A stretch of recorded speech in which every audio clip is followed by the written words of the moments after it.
like to ask you all a few questions. So, with a show of hands, let me know who thinks our parking lot is too small. Everyone, look at the picture over there. Looks like devotees are fighting. I hope we didn't fight in our parking lot. And look at the middle, it's a big crowd. During COVID time, we can't have that.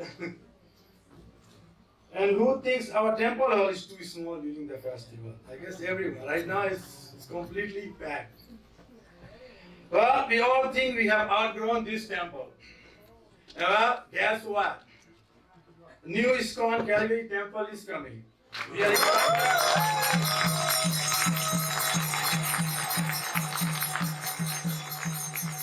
excited to announce after nearly 30 years, we have finally found a new home for Shri Radha Madhav, Lord Srinathji, Shri Gaunitai, and Srila Prabhupada. Another huge round of applause for new home for our dear Shri Radha Madhav. Our new temple for our beloved, beautiful, and merciful Lord. Our beautiful deities deserve a brand new home. The new temple will be built in the Stone Gate Business Park in Northeast, which is close to airport. We are on lot number 2, if you can see up there. It's very close to airport. Lot number 2. Any questions so far?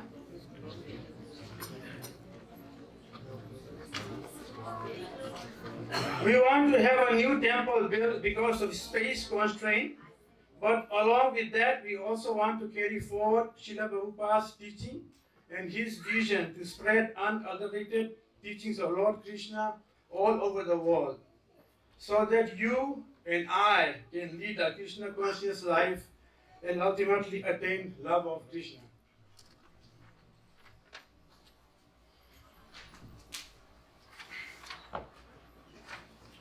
A little bit of history. Radha Madhav Cultural Association of Calgary was incorporated as society in 1987 and opened as we were the first Calgary Hindu or Vedic temple on the day of Janmashtami.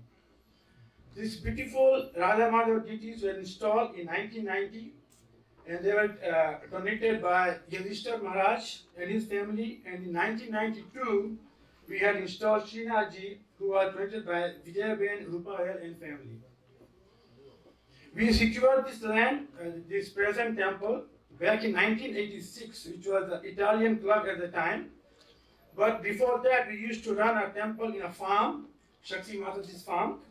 And later, it got moved to one of the devotees' house, I believe it was Baldev's house, for a year. And after that, we moved here at the present location.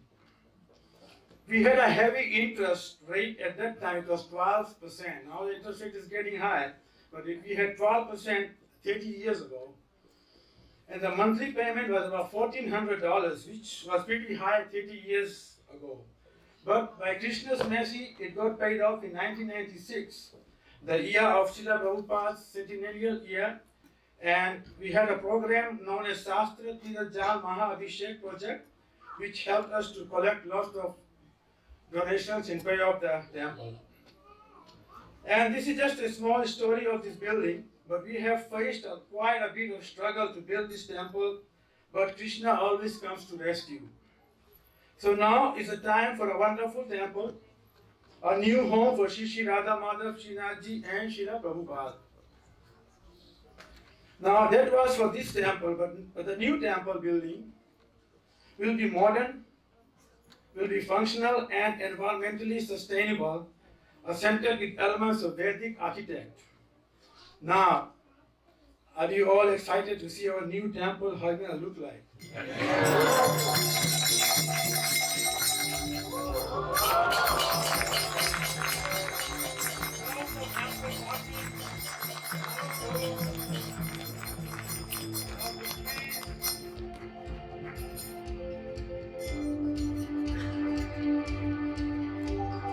Spacious walkways. So everybody likes it? Yes. Are you all excited? Yes. So we are just in the beginning of our designing stage, but this gives you a basic idea what our vision will be when we build the temple. Now let's talk about new facility this temple will have, this new temple will have. It will have a modern temple architect, very energy efficient and sustainable, a spacious darshan hall, seniors lounge. Now this is the area where we have lacked a lot of. Currently we are not capable of giving our seniors proper care because we don't have the facility to do so. But that problem will be resolved when the new temple will be built. We'll have elevators, we'll have a seniors lounge for them. So that's the part we have lacked for a very, very long time, and we want to give them what they gave us when we started this temple. So that's very important to have a new temple for that. It will have a spacious prasadam hall. It will have a restaurant. We all like to eat, right? It will have a Govinda, a new temple. In the new temple will have a Govinda restaurant. It's a pure vegetarian restaurant where you can dine in with your family. It will have educational facilities and a fully equipped commercial kitchen. Like last night I was in the kitchen and it's not very easy to work in this kitchen here. So I think this is a good news for our volunteers who work really hard in the kitchen to make prasadam for us. It will have books and gift shop, and it will have a library, and the biggest issue, ample parking. Our biggest issue will be resolved. So nobody will have any chance to complain that we don't want to come to temple because there is no parking. Now they have to look for some other complaint. Vedic Academy schoolrooms. You can ask our Vedic Academy teachers. We have potential of admitting 200 students, but we can't do it due to space constraint. But a new temple will have a separate classroom for our students. That will resolve lots of problems. We will also have a Tulsi Marani house in there. What ISKCON temple will bring to our community? Like we're going to move into Northeast community, what this temple will bring towards that community. Just a brief overview. Today, ISKCON has more than 580 centers, 60 farm communities, and 50 Vedic schools, and 100 plus restaurants. We also run Food for Life program, which is the world's largest food relief program. A little bit of fun fact. I don't know if you all know or not, but ISKCON is building the temple of Vedic Planetarium, supposed to be the biggest and the largest temple in the world, Vedic temple in the world. When it's completed, it will be holding over 10,000 devotees at a time in the darshan hall. That's what they are trying to do, but we are trying to follow them, but I guess in a very minute, we'll try to get at least 1,000 people in our darshan hall. I think that's about right, right?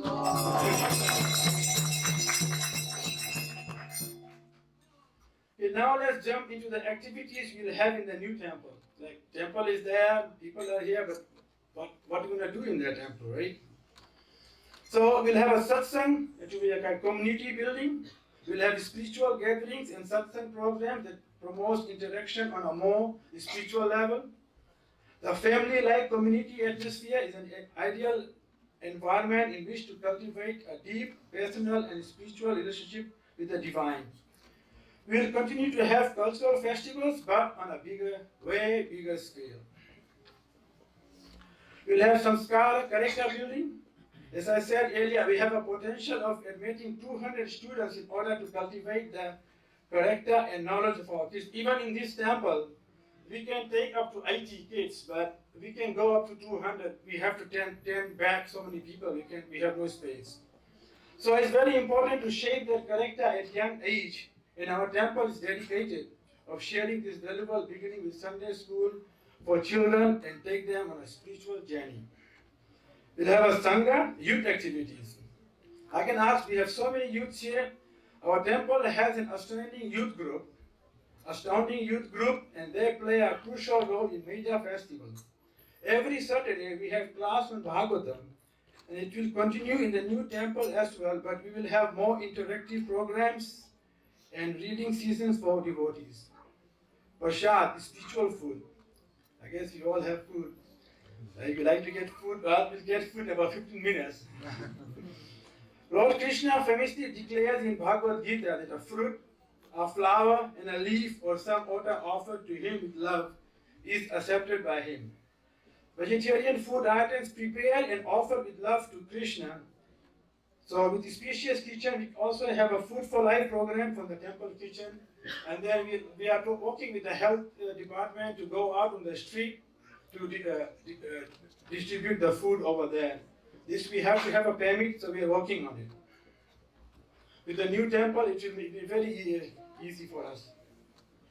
Now, having said that, I'd like to call upon Subhankar Prabhu on this, over here to enlighten us from the Sastrical point of view and tell us more about why contributing and building a new temple is so important. Hare Krishna. Hare Krishna. Happy New Year. Are you all excited hearing this message? Yes. Yeah, think of a situation that if we can accommodate thousands of people, not that people have to stand like this, right? But while we must thank to our ISKCON management for finding the place and for planning and designing how it has to be constructed, we need to do our part.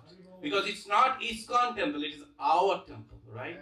Therefore, we must come forward with our open heart and to do whatever we can do, whatever we can offer. I'll just do some little scripture reference just to encourage you for what is our Vedic scripture says. It is, Bhagavad Gita says that, every one of our heart wants to do, has a common propensity to do something for the society, something for the community, or something for the mankind, because we want to do something good. This is our natural propensity. But Bhagavad Gita in chapter 17, Krishna says that even this charity can be divided into mode of goodness, mode of passion, and mode of ignorance. So let's see what Krishna says in the charity in mode of goodness. It says in Bhagavad Gita 17.20, it says, charity given out of duty without expectation of return at the proper time and place and to do a worthy person is considered to be mode of goodness. So we need to understand that the charity should be given to the right place and the right proper person. But who is the right person or where is the right place to offer? And then Krishna also answers that in Bhagavad Gita 9.27. Yad karoshi, yad ashnashi, yad juhoshi, dadashi, yad tapashwashi kanteyo, tad guru shwabamad arpanam. So Krishna says, whatever you do, whatever you offer or give a charity, do it for me, for my pleasure. And why is Krishna saying that? Is Krishna very selfish? No. It's like Krishna, as they've given an example in Srimad Bhagavatam. If you are pouring the water in the root of a tree, you don't need to pour the water in every leaves and branch and the flowers and the fruits. If the roots are nourished, the complete tree is nourished. Therefore, we should know who is the root, who is the eternal Father, eternal friend of us. That is Krishna. Suhidam sarva bhutanam. Therefore, it is very important that we should give the charity to the place where it is meaningful, which is doing something good for the society and community. Is our ISKCON is only a temple of worship? Of course, we follow, we do the worship, all the events we follow with all the Vedic rules and regulations. But it's not limited to a place of worship only. If you look at the 7 purpose of ISKCON, can you go back if you don't mind, please? 7 purpose of the ISKCON. When Srila Prabhupada created the first ISKCON center in the New York in 1966, he registered the 7 purposes. Of course, I don't want to go into every details, but just let's read the first one to understand where ISKCON is a differentiator. What ISKCON is really doing a value add for the society and the community at large. So I read it. To systematically propagate the spiritual knowledge to the society at large and to educate to people in the techniques of spiritual life in order to check the imbalance of imbalance in the life in order to bring the peace and harmony in this world. What a profound statement, right? Everybody, while we see that they are discriminating based on caste, country, religion, color, ISKCON is trying to propagate the science of Bhagavad Gita and Bhagavatam to actually bring the unity, love, and peace. This is how ISKCON is a differentiator. This is how ISKCON is actually spreading. And this is our first mission, to go out and teach the real spiritual science, not only but to all the people, so that we can actually bring everyone to closer to Krishna and create the unity and love and peace.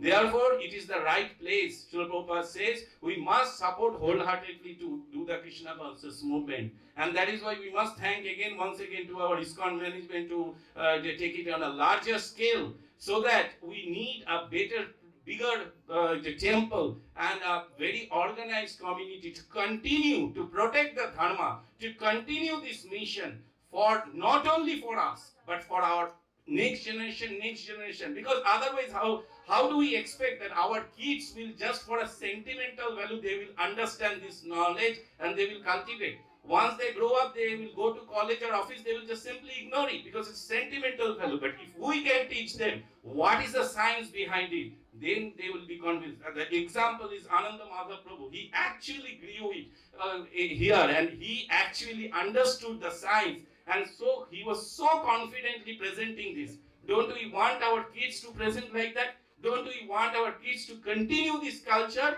generation after generation to protect this dharma? We do. And if we do want it, we must support this mission. And then finally, I will just end up with one important scripture reference from Skanda Puran. Vasudev is saying, just by starting the construction of temple for Lord Krishna, sins committed in 7 births will be wiped out, and one can deliver their forefather and get chance to enter Vaikuntha. Here is an example of Srimad Bhagavatam. As you can see, it's a small story.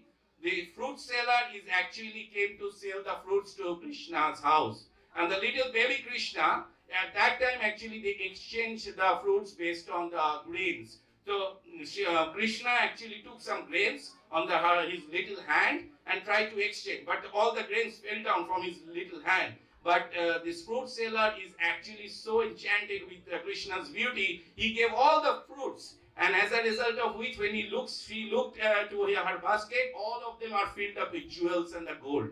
That is how Krishna reciprocated. Once you do something, salpam apiyasya dharmasya trayate mahatavayat. So anything you little do for Krishna, Krishna never forgets that and then reward it.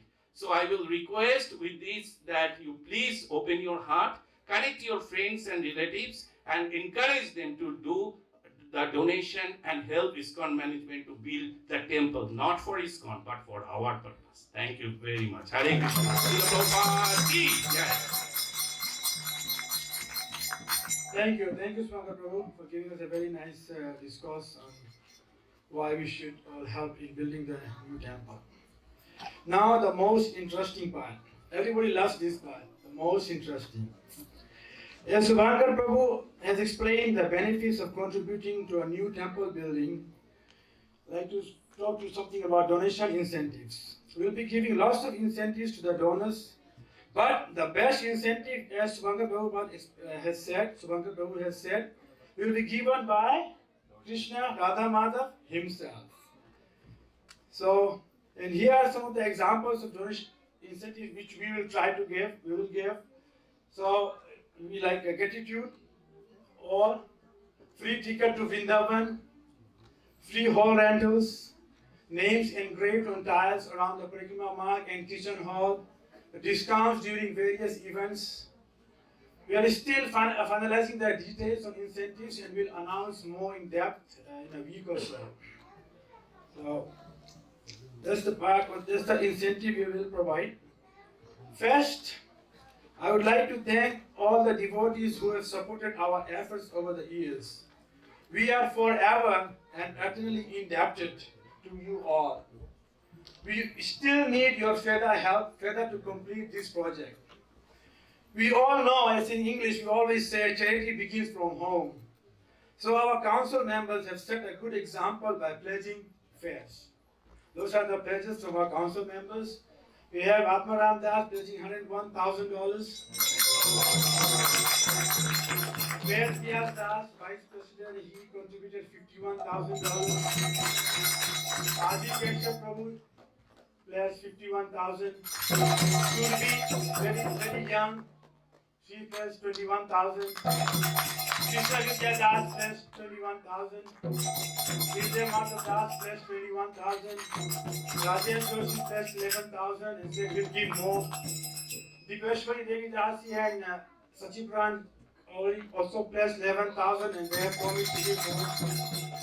And look at Dwakadis Prabhu. He is just our priest and he has no income, but he is also pledged $11,000. So he is there for a big round of applause. We have a Rishabh who pledged $11,000. And a very young couple, we talked to them about we are building a new temple. They pledged $108,000 right on the spot. So big thank you to Radhika Singh and Kushro Jaimal for pledging $108,000. So that's the highest donor so far. We don't want to stop there. We got big incentives for the highest donor. It's like you can't imagine the incentives Krishna will give and then what we will get. Names on the wall, there will be a big wall of little names on the front gate. So let's not stop over there. Since today is a new beginning of the new year, it will be a great day to pledge. Don't you all think so?